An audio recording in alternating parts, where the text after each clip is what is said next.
São 8h06 e a gente começa o Nova Manhã São Paulo falando sobre um tema importante para a sustentabilidade. E a gente vai explicar tudo direitinho para você com o nosso entrevistado. São os empregos verdes que estão em crescimento no Brasil. Para falar sobre esse tema, a gente vai conversar com o Rogério Gaspari Coelho, que é especialista em direito ambiental. Rogério, bom dia, obrigado por estar aqui com a gente. Bom dia, Mauro. Prazer falar contigo. Tudo bem? Tudo bem, tudo ótimo. Vamos começar explicando para as pessoas o que significam esses empregos verdes. O que é isso? Bom, os empregos verdes são todos os empregos na cadeia de produção de energias renováveis, de florestas, e não só, como a gente costumava entender antigamente, dos empregos diretamente ligados às atividades do setor primário. Então, antigamente pensavam, bom, a pessoa trabalha na lavoura, é um emprego verde. Hoje em dia não, hoje em dia é uma cadeia muito mais complexa, que envolve serviços na floresta, na agricultura, serviços corporativos, serviços de consultoria, e de uma ponta até a outra, envolvendo todas as atividades econômicas da sociedade, ainda mais nesse momento onde a pauta ESG, relativa ao meio ambiente, aos aspectos sociais e de governança das empresas, se tornou algo tão importante. Ou seja, a gente está falando, quando a gente usa esse termo verde, a gente está falando um pouco de sustentabilidade, na verdade, né? Não é como você falou, o emprego ou as atividades meramente ligadas ao campo. A gente está falando de atividades que são ligadas ao setor de sustentabilidade. Exatamente. Hoje em dia, as empresas, principalmente depois dos acordos da Eco 92, do Protocolo de Quioto e do Acordo de Paris, que são acordos internacionais que estabeleceram medidas para mitigar a destruição do meio ambiente, as empresas estão tendo que cada vez mais se adequar a essas novas metas, seja por vontade própria, seja por pressão do mercado. Então, eu vou dar um exemplo. Nós temos aqui no Brasil hoje, a ABNT acabou de lançar um padrão para dar diretrizes para as empresas se adequarem ao ESG. E, por outro lado, a Anbima, que é o órgão que regula o mercado de capitais, ela também já tem diretrizes para que as empresas e os fundos que ela regula tenham práticas sustentáveis. Então, toda a consultoria e todos os trabalhos que envolvem transformar as empresas em empresas mais verdes, mudar a matriz energética. A matriz brasileira ela já é bastante renovável com energia hidrelétrica, mas nós temos, por exemplo, o aumento da energia solar, nós temos o aumento da energia eólica, nós temos o aumento da energia a cavaco de madeira, nós temos o manejo sustentável de florestas que gera isso, todos os empregos que ajudam a produzir essa energia, produzir esses materiais, a certificar essas práticas verdes, e até vender títulos no mercado, títulos na bolsa. Todos esses empregos, de uma certa maneira, eles podem ser considerados empregos verdes. Então, nesse momento que a questão dos créditos de carbono se faz cada vez mais presente, que as empresas estão querendo mudar a sua matriz energética para diminuir a emissão de carbono, você está tendo no mundo todo, e principalmente no Brasil, uma explosão no número desses empregos, E o Brasil hoje é o segundo país do mundo com o maior número de empregos verdes, só perdendo para a China. E isso porque a gente tem uma vocação muito forte para a sustentabilidade. Se a gente souber aproveitar bastante isso, inclusive você mencionou a questão dos créditos de carbono, a gente tem vocação para isso, para ganhar muito dinheiro com isso. Esses empregos ligados a esses setores vão crescer, vão demandar cada vez mais profissionais. E eu queria saber, Rogério, com a tua experiência, tá fácil de encontrar esse tipo de profissional no mercado? As empresas estão tendo que correr atrás, as pessoas estão tendo que ir atrás de formação, esse profissional está valorizado? Como é que está atualmente? A demanda está muito grande. Você tem alguns ramos, por exemplo, empresas que certificam crédito de carbono, que precisam de especialistas e tem certa dificuldade de achar até.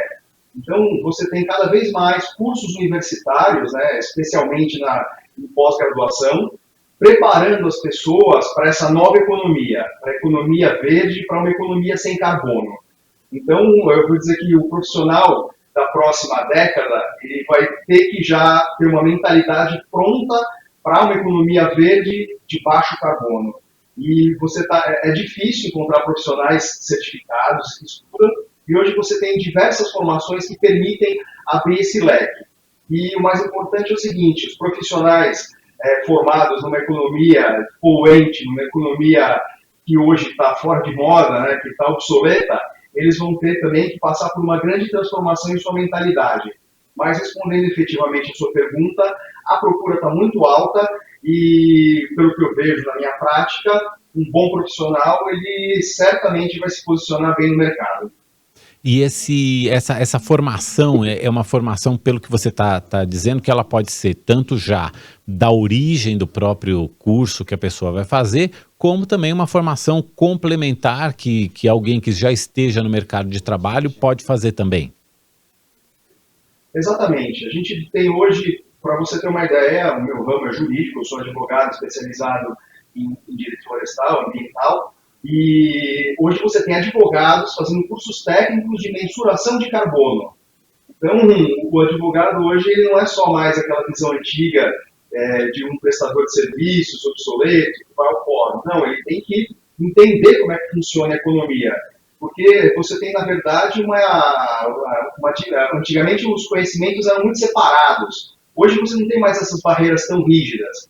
Então, a gente costuma trabalhar com advogados, engenheiros, administradores, economistas, e você tem a barreira entre os conhecimentos está sendo eliminada e cada vez mais é exigido não só a sua formação original, como que você tenha uma visão global desses processos.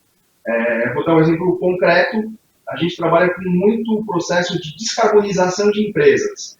Então, no Brasil, você tem muitas filiais de empresas multinacionais. As empresas multinacionais têm metas muito agressivas de redução de emissão de carbono.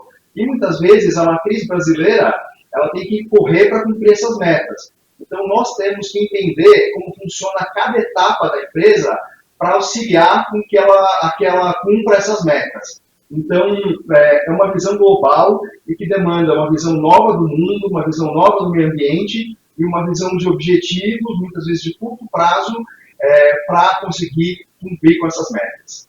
E existe uma percepção cada vez maior, né, Rogério, de que a questão do ESG, que são as boas práticas ambientais, sociais e de gestão, né, de governança das empresas, elas precisam ser transversais a toda a empresa. Não adianta mais ter só um departamento ali de sustentabilidade, uma diretoria de sustentabilidade. Essas práticas elas têm que passar por toda a empresa, desde o comando até a base, para que elas de fato sejam efetivas, né? Ou seja, cada vez mais profissionais com esse tipo de formação vão ser necessários, né? Exatamente. Tem muita gente que acha, a gente tem que evitar, na verdade, o que se chama de greenwashing. É você tentar mostrar para o mercado que você é verde, quando na verdade você não é. Então, essa não pode ser uma transformação que venha de cima para baixo. Você tem que engajar a empresa toda. Tem empresas que acham que só porque fizeram uma transformação digital e não tem mais papel, que elas são empresas verdes. Não, não é isso. Da entrada da empresa até a mesa do presidente, todas as práticas têm que ser adequadas, têm que ser repensadas. Por quê? Porque as pessoas e as empresas, o mercado, as organizações internacionais, os governos, estão se dando conta que a gente mora num planeta de recursos finitos. E nós não podemos pensar mais que o mundo vai aguentar, que o mundo vai suportar o jeito que a gente cuidou dele até hoje. Que a gente exigiu demais do planeta e hoje nós precisamos, como o próprio nome diz, a sustentabilidade. É você pensar nas próximas gerações. É você usar os recursos, mas mantê-los para as próximas gerações. Isso passa pela liderança, passa pelo financeiro, passa por tudo, por todos os ramos da empresa, por todos os departamentos, porque é uma questão de tomada de consciência. E quando a empresa está engajada e as pessoas têm consciência desse papel, essa transformação para você virar uma empresa ESG é muito mais simples. E agora você tem no mercado, como eu disse, a Ambima, a CVM, a B3, a BNT, você tem novas ferramentas para você mensurar se você é ESG ou não. Então, isso para as suas demonstrações financeiras, você vai ser cada vez mais exigido e as pessoas estão conseguindo fazer disso lucro. Então, você também vai entender que você vai fazer uma transformação para uma economia verde e que isso também vai te gerar recursos e não vai ser só custo. Muito obrigado, a gente agradece muito ao Rogério Gaspari Coelho, especialista em direito ambiental, conversando um pouco com a gente aqui sobre os empregos verdes que estão em crescimento no Brasil e toda essa transformação para que a gente tenha empresas e o nosso país, de uma maneira geral, a nossa sociedade de uma maneira geral, mais sustentável. Rogério, muito obrigado, um bom 2023 para você, obrigado pela entrevista, volte sempre ao Nova Manhã. Muito obrigado, mano. Prazer falar contigo. Um ótimo 2023 a todos. Um abraço.